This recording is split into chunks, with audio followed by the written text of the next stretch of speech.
Hello and welcome to Awakening Adventures, where we will hear real stories from real people who have had their own spiritual awakening and were guided to do something with that newfound awareness. My name is Venus Castleberg, also known as the Home Whisperer, where I help real estate agents clear energy from stuck homes so that they can sell their homes with greater ease. I'm really excited to introduce our guest today. Jeremiah DeRosa is a new friend of mine, but just talk about a man with the heart and soul of service. And he has this beautiful voice and song that we might be able to hear today. I didn't ask him, so we might put him on the spot. But because he's Juilliard trained, world-class musician who has evolved into a master level sound healer after years of performing internationally, he answered a deeper calling to use his voice to facilitate profound transformation and awaken others to their gifts. Welcome, Jeremiah. Thank you so much for having me. I'm so thrilled to be with you and all of your listeners. Awesome, welcome. So, we are talking about awakening adventures, and I know that your awakening is a little bit different than others. And I'd love for you to just kind of share. Why don't you share kind of high level what happened, like what was your childhood like? How did you grow up? What was it like back then? Yes. Okay. So I'm an only child, and Me too. I didn't know that. Yeah, I didn't either. That's awesome. Okay, cool. Um, and my earliest childhood was really took place in the woods, in the forest, in Northern California, where, yeah, my first friends beyond my parents were really the trees, and my own memories of being connected to the divine before being in a body. And my parents were then and still are now quite devout evangelical Christians, very spiritual Christians, really drawn to a flavor of Christianity that's quite ecstatic. So, as a young person, I was around the devotion through, connecting to God through song, through worship, through people dancing and speaking in tongues, being slain in the spirit, which is where they like fall over, overwhelmed with spirit. So, I grew up in that environment, and uh, I remember, okay, a couple things that really stand out. One is that I was already incredibly drawn to music, and I would spend hours on a swing set we had in the woods. In the woods, my parents put up a swing set, and I would swing and sing for hours. And my mom would say that I would come in from that crying and saying how amazing Jesus was. I don't remember. I remember the singing and like kind of being in these like vortex states of like movement and song. I don't remember Jesus so much in terms of the way that my mom speaks of it, but I just know that wow, that I was really connecting to something at that age. And then here's the one of the highlight moments I want to say about this period of time is I was already between kind of preschool and first grade tracking some of the dogma of what I was learning in the church. And my dad was very committed to, some of the rules around sin. And even at that young age, I was having a hard time with it. I literally remember being, 4 or 5 year old being like, this doesn't add up. And I was in the woods and I was like talking to the divine. I was talking to anything that would listen to like this doesn't make sense. And specifically I remember like, why are children inherently born of sin, and if they aren't saved or baptized or whatever the thing is, that they immediately go to hell? And a voice spoke in my head at that age and was like, is why can't it be enough to be good? Why isn't it enough to be good? And that voice that came from outside of me has stuck with me my whole life. And it was a moment in my life that was an awakening moment that anchored me on a path. Um, yeah, and that word "good" ties into sort of my life now, which we can explore later on in the conversation. But that is the first story of awakening that I can track. That's awesome. I love that. And go ahead. Actually, I'd love to hear how does that relate, the story of good, how does that relate to your life now? Yeah, well, it means we have to then, before we get to that word good, because I really tracked that this year. Um, so we have to go back. We have to fast forward and reverse to a middle point. Which, okay, so I became a musician quite young in life, a flute player who always has been drawn to singing, and as soon as I could leave the house, I did because my parents and I were just really starting to clash. That whole awakening, that whole path of like this what I had been initiated into as a child was not for me. Not entirely. So living my life quite in a monk style, so devoted to music that I didn't have a lot of time for other things, including a lot of spirituality. But what I did expose myself to was some Wicca and some shamanism. So those are the things that were, and some tarot. Those were the things in my field. 2004 came and the Da Vinci Code came out, and I read the Da Vinci Code, and like many people, learned about this alternative version of Christianity and the Christian story that included Mary Magdalene. And my whole body and my whole spirit, my whole being, just like a tuning fork started to ring. And I was like, oh, I recognize this.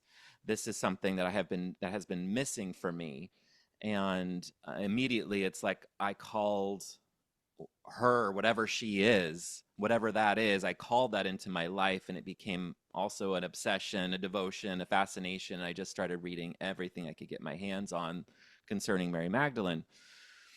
And that, then fast forward many years later, has become a big theme of my my life and my research and my art. What I create has become quite devoted to Mary Magdalene, and I have the honor of working with Kathleen McGowan, one of the world's most renowned Magdalene scholars, assisting her on her pilgrimages, studying with her, offering sound in the lands where Mary Magdalene taught and evangelized.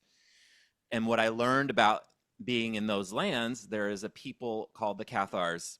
The Cathars are the spiritual and physical descendants of Mary Magdalene and Jesus's teachings in Europe, and they were called the good people, the good people. And it was when I they have other names too, but when I heard that was one of their monikers, one of their key tenets was to be good, that connected me to that voice. When I was a 5-year-old, like, oh, there was a clue embedded that didn't show itself, until then, or till now. This connection about what it means to be good, and how that can be inclusive, and truly be a way of love that I was searching for as a young person. That's beautiful. I love that. So let's go ahead and dive into that just a little bit more. Yeah, So, one of the things I really want to bring forward for people is like awakening can happen at any point, and there are multiple awakenings. And as you've heard from some of our other guests, they're like it's a journey. It's ongoing, right? Some people have dark nights of the soul, and then they have this new awakening. So there's kind of it's a journey, right? You don't ever like arrive. If we did, right. we wouldn't be here. We'd just be like, okay, we've arrived. So as we're awakening, the universe, God, the Divine Mother, whatever you want to call it, will use whatever it can to get to you. And so if that's a book, a movie, a person, a turmoil, a car wreck. You know what I mean? Like there are so many ways that the universe will use to get to you. And your particular journey, Jeremiah, one of them was the Da Vinci Code. And Right. and right. And some people it is a book, also became a movie. I loved it too. I actually felt the same thing, Jeremiah, which I think is really Wow. cool. When Wow. I watched that movie, I was like, that's true. Like Right. that's not made up, right? So, and I'm getting head to toe chilled now. So it's like there is this confirmation that the universe will go, hey, wait, by the way, this is actually true. And even though the universe or the world or this reality won't tell you this is true, they're going to tell you it's fiction. What do you know? So, how did you have that experience? And then how did it impact what you did after? I know you said a little bit, but like Yeah. immediately after that, like, how did it change your day-to-day life? Yeah. Well, being an only child, I think we well, depends on the type, but I think I could generalize and say that we're often drawn to invisible support because we don't have siblings. Yep. So it's very natural for me to reach out to what's outside of me that might be non-physical, to spirit. You know, there's like a constant conversation that feels like at times with self, but with the greater self and anything that will listen. And being a musician, what drew me to music, and I think what draws probably most musicians, is that moment where you're plugged into something greater than you. And that can happen on your own, but also when you're playing with other musicians, that you plug into a channel of energy that is there's nothing else like it. Um, and it's ecstatic. It's the oneness. You know, a lot of classical musicians don't really talk about that. About the spiritual context of what we do, but it is I think the driving force that no, all of the technical devotion serves. So day to day, it was like, oh, she's part of my life. She's part of my life. Um, and so I had like another friend. I had another friend in my corner. And then the studying, the devotion, was very present. And then another big part of being devoted to her and learning from Kathleen McGowan and reading her books is learning that the Magdalene traditions and early Christianity is connected to Egypt. Egypt plays a big role in so much of humanity's story, ancient Egypt, and so it's so interesting. My grandparents, who I was just so special to me, they passed away, left me an inheritance. Excuse me, and all of a sudden I had the means to go to Egypt, and I knew I wanted it to be a spiritual experience. And so Kathleen McGowan once again she showed up in her before it was just books, but now it was like she had this tour to Egypt that I could go on, I could afford to go on, and it was the one I was going to choose because it included Mary Magdalene. And so I always said Mary Magdalene got me to Egypt, and Egypt was another one of my moments in life that was, we could say, an awakening moment as well. And so then, yeah, the volume really turned up from those What moments. happened in Egypt? Yeah. Well, the first thing that happened, the very first thing is I met our mutual friend and also mentor, Melissa Seaman, and her partner, literally the first people I met at the first dinner, which is so special. And this is a wild story. So I was there just to like take it all in, of course, as you do when you go on a pilgrimage like that to somewhere so epic. Um, Kathleen on her tour, she has an Egyptian husband who is a healer and a sound healer, and they had hired another Egyptian indigenous healer to do sound with her husband in the Great Pyramid. So we'd all get to have this private sound ceremony in the King's Chamber. Well, some issues happened the day of that situation, and that healer had to drop out of the tour. And it got around to Kathleen somehow that this is something that I was doing, sound healing with my voice.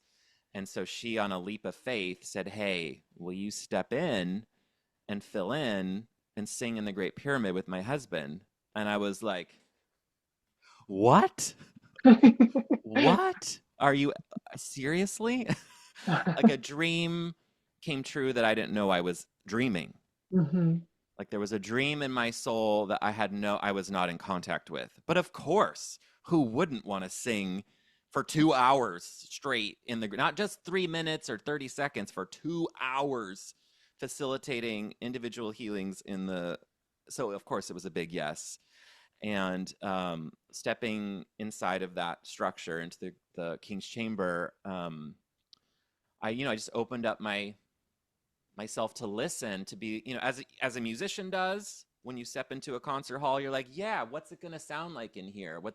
How much do I have to, what do I have to do with my body to work with this space? And as soon as I did that, like from a musician, I'm not even tuning in with energy or spirits or anything yet. I'm just like a musician does, like feeling the space. Like I am in this room, I know how much I need to push or not push, or that kind of thing with resonance.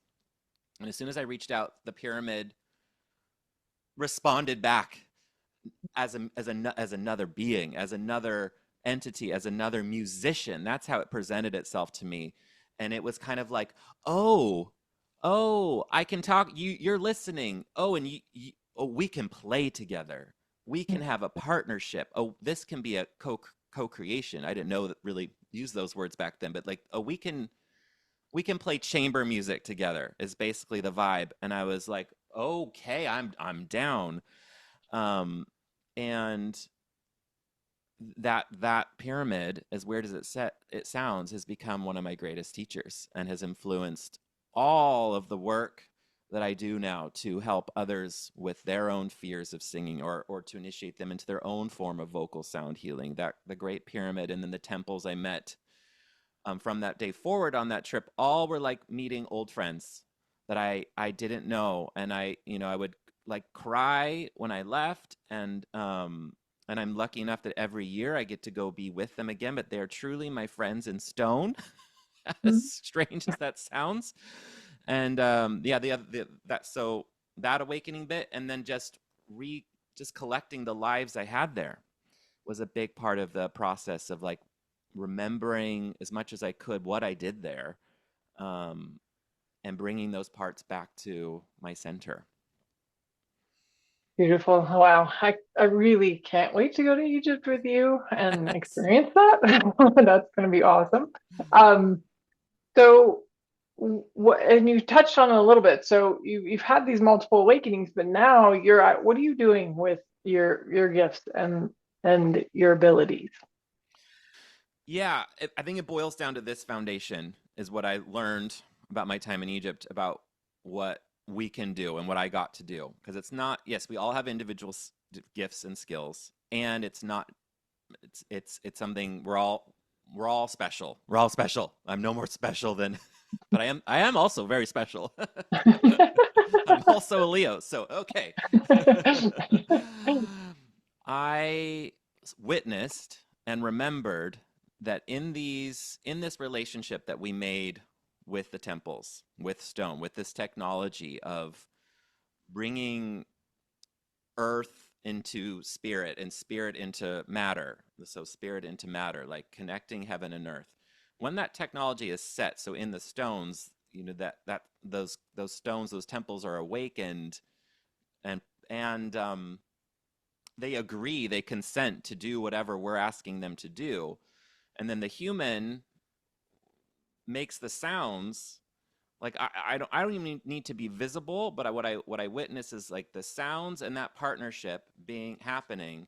People have instant connections to the divine, instant clarity, instant. It's just instant stuff happens, moves, and so that is the foundation of what I do. It's this partnership with resonance, with sound that allows people, those who I get to serve, to have to experience transformation and connection to God, to the divine, in a, like I often call it, a lightning path, because the sound and what we do with our voice, there's nothing impeding it. There's nothing to hide behind.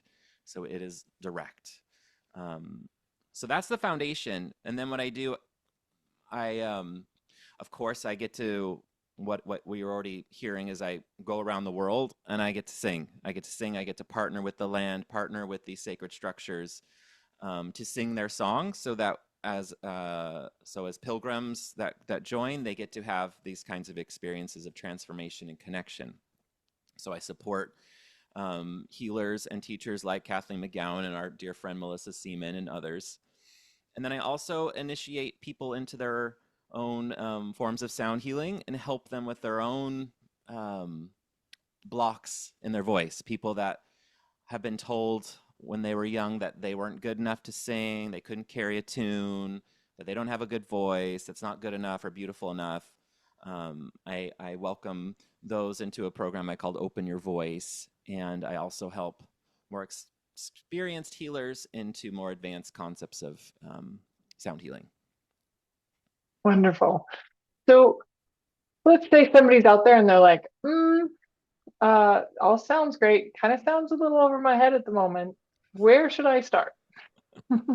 Yeah.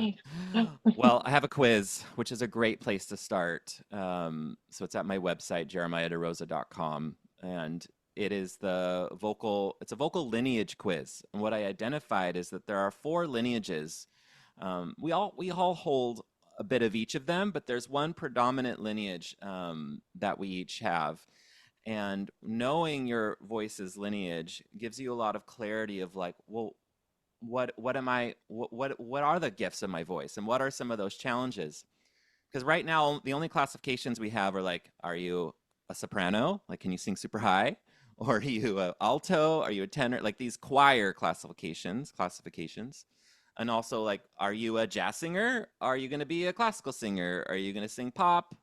That's and those are all tied to some sort of like achievement based situation and I'm not interested in that. I'm interested in like, what are the gifts of your soul that want to pour forth from your voice? So that is a great place to start, just to get clarity of like, okay, let me start thinking about my voice from a different perspective, not these sort of organized Western music perspectives, but from an energetic place of healing and wholeness. That would be the place to start. Well, I'm going to put you on the spot. It's okay if you say no, but if uh, as somebody who's received Jeremiah's sound healings, it completely changed my entire reality, opened me up in ways that I didn't know was possible. Would you be willing to give us just a little taste of your magic? Yeah, yeah, and let's really ground it. Let's ground it Okay, into cool. to something. Yeah, yeah. So let's think what that could be. So yeah, what is something within the awakening journey that you find people need support with? I think sometimes it's just, I know for me, when I went through mine at 30 and I became a clairvoyant medium, suddenly could see the spirit realm, and I didn't have it as a child. So I was like, what? Is like the knowing we're not crazy, knowing we're not alone, knowing that there, we're all, I love what you said, we're all gifted. We're all special and, in our own way, but to know that we're not alone, and that, I really do believe that globally we're wakening up. And so there's, for some people that's a little more difficult, right? Some of us are a little more open to the idea, but some of us are like, I don't want it, right? So how do we have more ease with that, and do it together? Do it together. Yes. Mhm. Okay, good. So usually I turn on some effects, so this is going to be real intimate and I love it. I love Thank it. you. Yeah. Yeah. So I want to invite all the listeners to you put your hands on your hearts and let's all together take a big deep breath with an audible sigh. One of my sound healing teachers said the one of the greatest sound healing gifts you can give yourself is just an audible sigh, to let yourself release beyond just the exhale. I mean, that's fantastic, but to add the vocal cords as a way of like just releasing what you're feeling, giving voice to what's in your body in that moment is so powerful. It's so powerful. Good. And then what I do when I teach these principles is how to call in healing sounds, and then what to do when they arrive. So that's the process I'm going to get a little quiet with as I go into that protocol.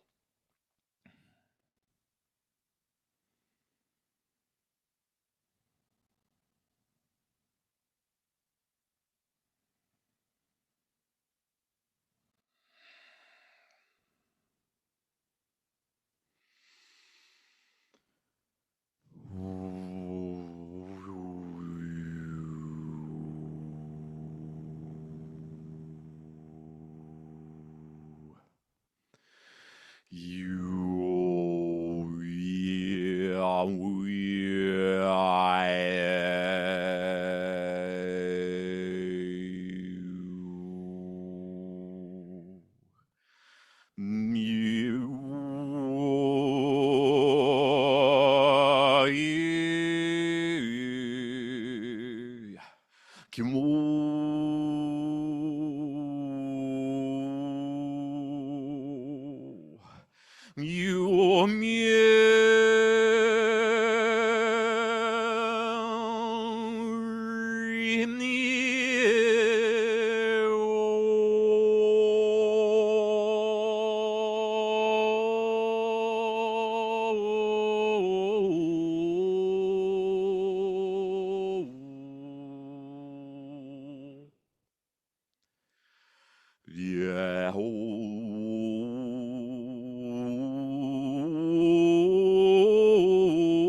yeah. And you are muted, my love.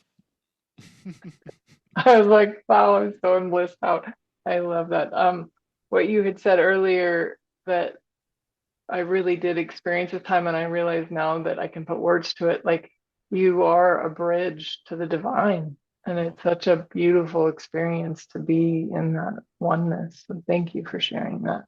you're so welcome. Special. And doesn't that, I think that really describes the awakening, yes? Like we're all bridges, Yeah, bridges, rods. I've heard another one of my teachers call it we're rods of God yeah, connecting heaven and earth, and we all have our own unique song to sing of that yeah. bridge. Awesome.